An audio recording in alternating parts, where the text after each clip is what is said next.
Evelyn Marlow thought the storm outside was the worst part of her evening until she saw the little girl at the end of her driveway, staring back at her with her daughter's face.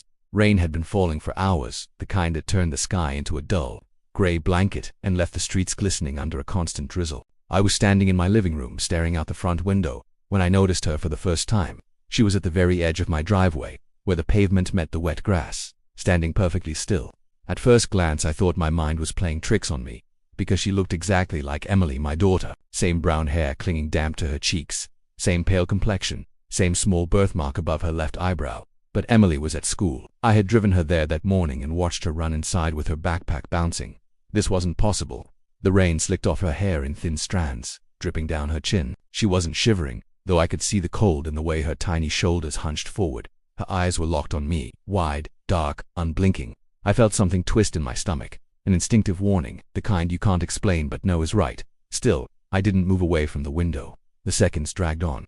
She didn't fidget, didn't look away. Slowly, she tilted her head, just a fraction, as though trying to read my face. I don't know why, but that small movement made me feel exposed, like I was prey and she was deciding how to approach. The rain drummed harder against the glass, filling the silence between us with a strange tension. I wanted to step outside, to demand who she was and why she looked like my child, but my feet felt anchored to the floor. A cold heaviness spread across my chest. My fingers curled into fists. Then she took a step forward. Her shoes, darkened with water, pressed into the soft earth, leaving deep imprints. Another step, each one slow, deliberate. I could see the fabric of her dress clinging tightly to her thin frame, could hear the faint splat of her footsteps over the patter of rain. My breathing quickened. The thought of Emily flashed in my mind, her real smile, the warmth of her hand when she held mine, and something inside me told me this girl was not her. The more I looked, the more wrong she seemed, like her features were copied but arranged just slightly out of place. I stepped backward, away from the window. My heart was pounding in my ears now, a steady, urgent beat. I moved toward the door, but not to open it, just to lock it. My fingers fumbled with a deadbolt, as if I had forgotten how it worked. When the latch clicked into place, I felt a small burst of relief. I pressed my ear to the wood, listening. Nothing, no footsteps, no splashing, only the rain. I forced myself to look through the peephole, expecting to see her inches away. But the driveway was empty. I scanned the street beyond, the neighboring houses, the slick black road. No one. The rain washed over the spot where she had stood, leaving no trace. I told myself she must have walked away, but deep down it felt like she hadn't walked anywhere at all, like she had simply stopped existing. The rest of the afternoon, I tried to distract myself with chores, the television, anything. I wondered if I had seen a ghost, a lost child, or something worse. By the time night fell, my nerves were still raw.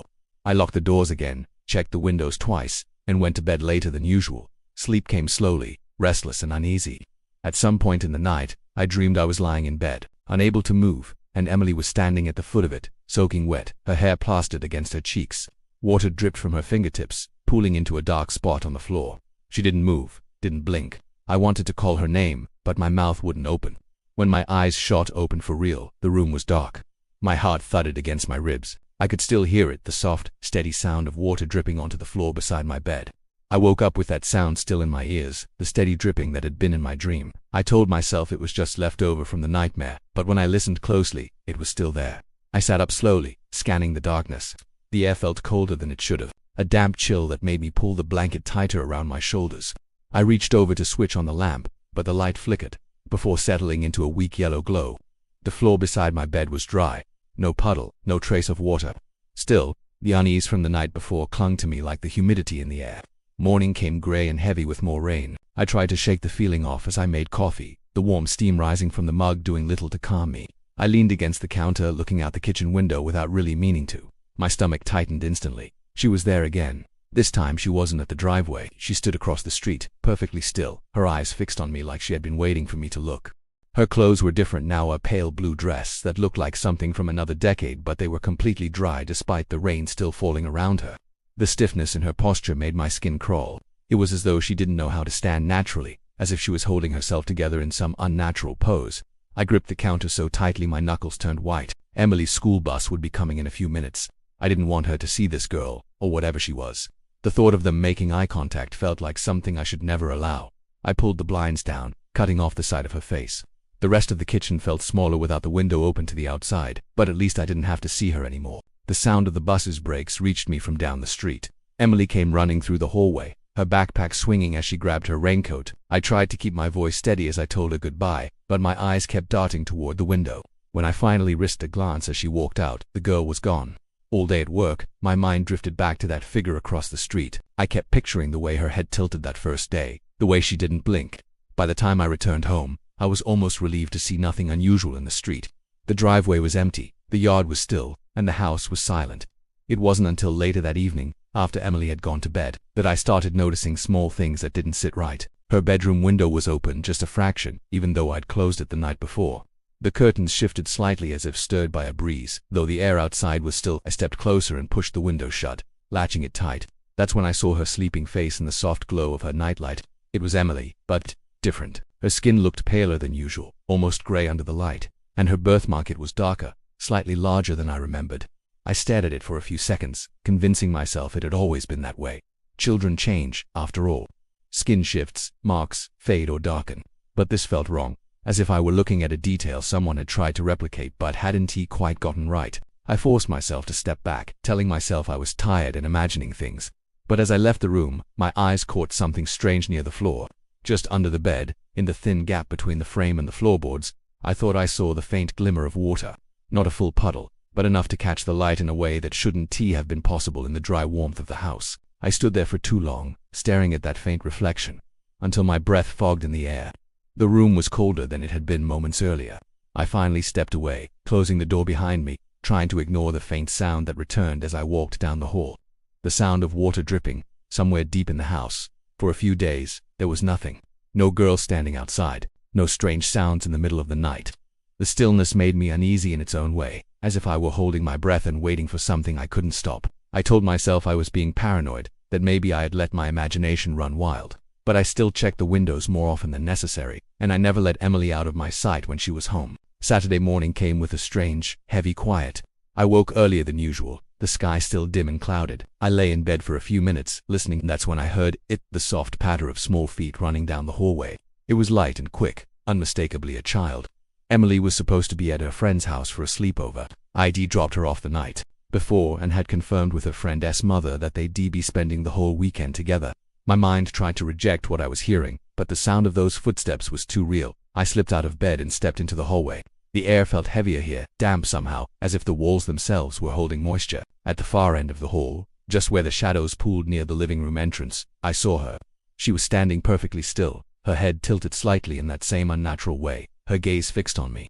But there was something new this time. Her eyes were darker, almost black in the faint morning light, with no reflection, no hint of life. Her skin looked slick, as if she had just come from a downpour, though I hadn't heard rain all night.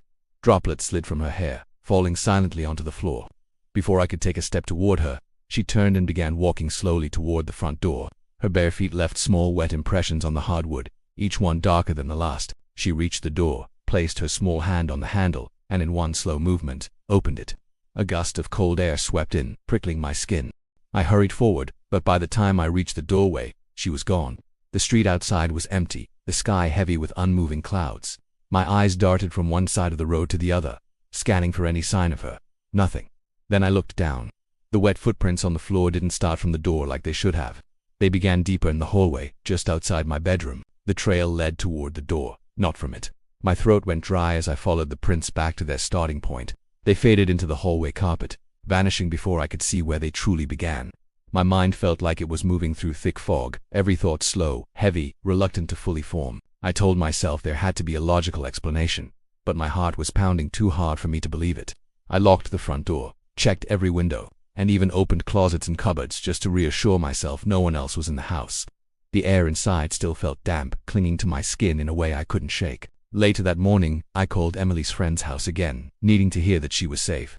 Her friend's mother answered cheerfully, confirming Emily was there, still asleep after staying up too late watching movies. I thanked her, hung up, and sat in silence, staring at the wall. If Emily was there, then the thing I had seen in my hallway wasn't her. I tried to distract myself for the rest of the day, but my eyes kept drifting to the floor where those wet footprints had been. By evening, the memory of her black eyes and the sound of her bare feet on the wood wouldn't leave me. That night, I dreamed again, this time, of standing at the front door, unable to move, as she stood on the other side of the glass, her hand pressed flat against it, her mouth moving without sound. When I woke, my skin was damp, and my bedroom floor was cold under my bare feet. as if it had been touched by rain. I started leaving the lights on at night, every room dimly glowing, so there were no shadows deep enough for her to hide in. It didn't make me feel safer, just less startled when I woke in the middle of the night and scanned the room. I kept my phone on the nightstand and a heavy flashlight within reach, but the truth was, none of it mattered. I'd already seen enough to know that whatever she was, she didn't care about locks, light, or logic. It was just after 3 in the morning when I woke to a sound I couldn't place. It wasn't footsteps this time. It was softer, more constant, like a whisper being carried through water. It rose and fell in a rhythm that made my skin prickle, almost like someone was breathing words just below the surface of a pond. I lay still, holding my breath, letting the sound guide my ears. It was coming from down the hall. I stepped out of bed, the floor icy under my feet, and followed it. Each step seemed to make the air heavier, more saturated, as though the walls themselves were sweating. The sound grew clearer, though the words remained impossible to understand. It was coming from Emily's room. Her door was slightly ajar, and pale light from her nightlight spilled out into the hall. I pushed the door open just enough to see inside. Emily was lying in bed, perfectly still. At first I thought she was asleep, but something was wrong. Her chest wasn't moving. No rise, no fall. I froze, my body refusing to move forward. Then I saw her, not Emily in the bed, Emily kneeling beside it. Or rather, the thing that looked like Emily. Her back was to me, her head lowered as if she were whispering into the ear of the one lying motionless on the mattress. Her hair hung wet and heavy, strands clinging to her shoulders. Water ran steadily from her mouth, dribbling down onto the sheets, soaking into the pillow. The dripping sound was loud in the silence, too loud. My breath caught in my throat, and I must have made some involuntary sound, because the kneeling one stopped. Slowly, she lifted her head. I could see the side of her face, now skin too pale, stretched too tight, her lips curling into a smile that wasn't human. The water spilling from her mouth didn't stop. She turned her head toward me, her eyes locking onto mine. They were black again, deep and empty, but there was something inside them movement, like shadows shifting far below the surface. Her grin widened impossibly, until it looked as though her skin might tear. I wanted to move, to run, to do anything, but my legs were rooted to the spot. The light in the room flickered, and for a fraction of a second the kneeling figure seemed to blur, her outline melting into the shape on the bed. Then the light steadied, and both of them were gone. Emily's bed was empty. The sheets were soaked through, dark patches spreading across the mattress. The air was thick with a smell I couldn't place, something metallic and cold, like wet stone. I stumbled backward into the hall, my breathing shallow and ragged. My mind scrambled for explanations, but each one dissolved under the weight of what I'd just seen. I checked every corner of the house, even places too small for a person to hide, but she wasn't there. The rest of the night I sat in the living room with every light on, gripping the flashlight like it could actually protect me. One kept listening for the sound of dripping water, but the house stayed silent. When the first light of morning seeped in through the blinds, I went to Emily's room. The bed was neatly made, dry, as if nothing had happened. Her clothes were in their usual place, her toys arranged just as they had been before. There was no sign of water anywhere. But when I turned to leave, I noticed a small, perfect footprint on the hardwood floor just beyond the doorway. It was wet, and it was pointed toward the hall. I kept Emily home from school the next day. I told myself it was because I needed a break, that I was worried about her catching the flu with the weather being so damp. But the truth was, I didn't want her out of my sight. Every time she moved, I found myself studying her, how she blinked, how she breathed, the way her hands curled when she held her crayons. I kept searching for something wrong, something that would tell me whether she was really Emily at all. At first, everything seemed normal. She laughed at the cartoons on TV, asked for snacks, sprawled on the floor with her coloring book, but every so often I'd catch her glancing at me in a way that felt deliberate, like she was measuring my reactions. I couldn't shake the feeling that there was a second layer beneath the surface, something watching me from inside her eyes. By evening, I was jumpy and exhausted from constantly monitoring her. I made us dinner, though neither of us ate much. She kept her gaze on her plate most of the time, but when I looked away and then back again, her expression would be different. Once, I could have sworn her mouth twitched into that same too-wide grin I'd seen in the kneeling figure, but it vanished before I could be sure. After dinner she went back to the couch, coloring quietly. I sat across from her, pretending to read but really just watching her every movement.